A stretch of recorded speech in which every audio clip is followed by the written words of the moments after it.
নমস্কার, আপনাদের সকলকে স্বাগত জানাই রূপা মুখার্জি চ্যানেলে। আশা করি সকলে সুস্থ রয়েছেন, ভালো রয়েছেন। বছরের শুরুতেই একটি অপ্রীতিকর ঘটনা ঘটে গেছে। মানুষের ধর্ম, বিশ্বাস, ভক্তিতে নিদারুণ আঘাত লেগেছে। কে ঠিক কে ভুল আমরা এখনও ঠিক করে জানি না, কিন্তু দুপক্ষের যে চিত্র আমাদের সামনে আসছে সেটা খুব একটা আশাব্যঞ্জক নয়। গত বছর আমরা দেখেছিলাম শেষের দিকে যে কৃষ্ণকালী মাকে নিয়ে একটা আনওয়ান্টেড কন্ট্রোভার্সি হয়েছিল।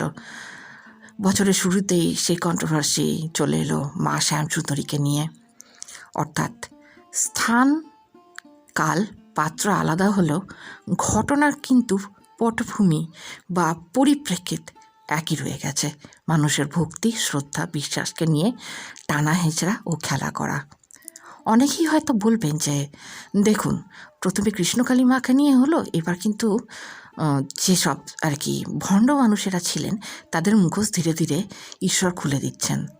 দেখুন, ঈশ্বর ভণ্ডদের মুখোশ তো অবশ্যই খুলবেন, কোনো ভণ্ডই ঈশ্বরের তো আইনের বাইরে নয়, তাই না?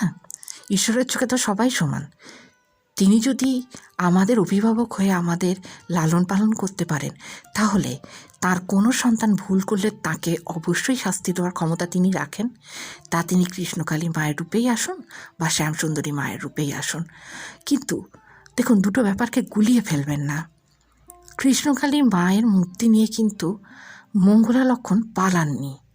এখানে কি হলো বলুন তো? শ্যামসুন্দরী মাকে ওনারা কোনো ক্রমে বেঁধে ছেদে নিয়ে পালিয়ে গেলেন।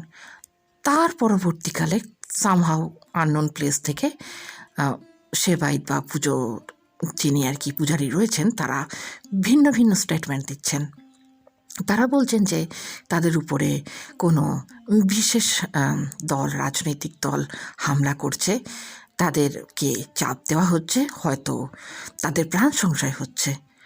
অথচ দেখুন, স্থানীয় লোকেদের কিন্তু স্টেটমেন্ট একেবারে ভিন্ন। এবার এই ক্ষেত্রে অনেক ভক্তরা বলছেন যে স্থানীয় লোকেদের কথা জানা জরুরি।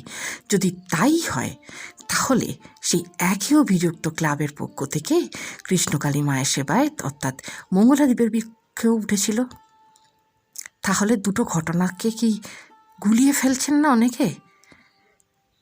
দেখুন, জাস্টিস চাওয়াতে কোনো ভুল নেই, কিন্তু দুটো ঘটনাকে আমরা কখনোই দাড়িপাল্লা দুদিকে রেখে বিচার করতে পারি না। যদি একজনকে আমরা ঠিক বলতে চাই, তাহলে আরেকজন ভুল হয়ে যাবেন। কাকে ঠিক বলবো, কাকে ভুল বলবো, আমরা কি এখনো জানি সত্যিটা কি? কেন মঙ্গলা লক্ষণকে চাপ দেওয়া হচ্ছে? ক্লাব কর্তৃপক্ষের বিরুদ্ধে কড়া কেসটাকে তুলে নেওয়ার জন্য? কেন শাসক দলের বিশিষ্ট কোনো ব্যক্তি বা শ্যামসুন্দরী মায়েরকে নিয়ে বলছেন যে আপনারা ঠনটনিয়া কালীবাড়ি যান বা দক্ষিণেশ্বরে যান বা কালীঘাটে যান?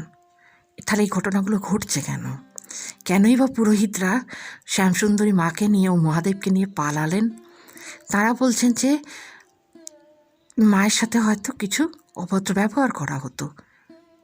তাহলে ভক্তরা যাবেন কোথায়? চলুন, এখন তো কৃষ্ণকালী মা রয়েছেন বেলেরাতে, শ্যামসুন্দরী মা কোথায় রয়েছেন? ভক্তরা কোথায় তাকে খুঁজতে যাবেন? হ্যাঁ, আপনারা বলবেন যে বর্তমান অবস্থার পরিপ্রেক্ষিতে মাকে হয়তো নতুন কোনো স্থানে নতুনভাবে প্রতিষ্ঠা করাটাই জরুরি। যদি তাই হয়, তাহলে অন্ধকারে পালালেন কেন? একবার আপনারা বলছেন যে শ্যামসুন্দরী মাকে নিয়ে চলে যাওয়ার জন্য আপনারা কৃতজ্ঞ পুলিশের কাছে, পর মুহূর্তেই বলছেন পুলিশ আপনাদেরকে প্রোটেকশনের কোনো ব্যবস্থাই করছেন না। কোনটা সত্যি কোনটা মিথ্যে কি বলছেন খেয়াল আছে আপনাদের? আমি কোনো পার্টিকুলার রং, দল, গোত্র হয়ে কথা বলি না। আমার কাজ সমগ্র ঘটনাটাকে নিরপেক্ষ দৃষ্টিভঙ্গিতে আপনাদের সামনে তুলে ধরা, যাতে আপনারা ঠিক আর ভুলটা বিচার করতে পারেন। কারণ আমি সর্বদা মনে করি ভিউয়ার্সদের যে ক্ষমতা রয়েছে, সে ক্ষমতা অনেকটা দেশের জনগণের মতো যে ক্ষমতা জনগণের হাতে রয়েছে ভোট দেওয়ার সময়, ঠিক সেই ক্ষমতাই রয়েছে আপনাদের হাতে। কারোর দ্বারা প্রভাবিত হবেন না। প্রতিটি খবরের সত্যতা যাচাইয়ের চেষ্টা করুন, তবেই না সঠিক তথ্যে আমরা পৌঁছতে পারবো। দুটো ঘটনা কিন্তু সমান নয়, কিন্তু দুটোই ঘটেছে মানুষের ধর্মবিশ্বাস, মানুষের আস্থা, ভালোবাসা, ভক্তি শ্রদ্ধাকে নিয়ে টানাটানি করে, যেটা খুবই অনাকাঙ্ক্ষিত। মুষ্টিমেয় কিছু লোক স্বার্থসিদ্ধির জন্য এই কাজটা করছেন, সেটা স্পষ্টই বোঝা যাচ্ছে। কিন্তু কেন? কন্ট্রোভার্সি ক্রিয়েট করার জন্য? কোনো পার্টিকুলার নেগেটিভ পাবলিসিটি করে চটপট মানুষের চোখে চলে আসার জন্য? না এর পিছনে কোনো রয়েছে গাঢ় কুমতলব? আশা করব খুব শীঘ্রই সকল সত্য কথা আমাদের সকলের সামনে হাজির হবে। ততক্ষণ পর্যন্ত বিদায় দিন। ধন্যবাদ, নমস্কার।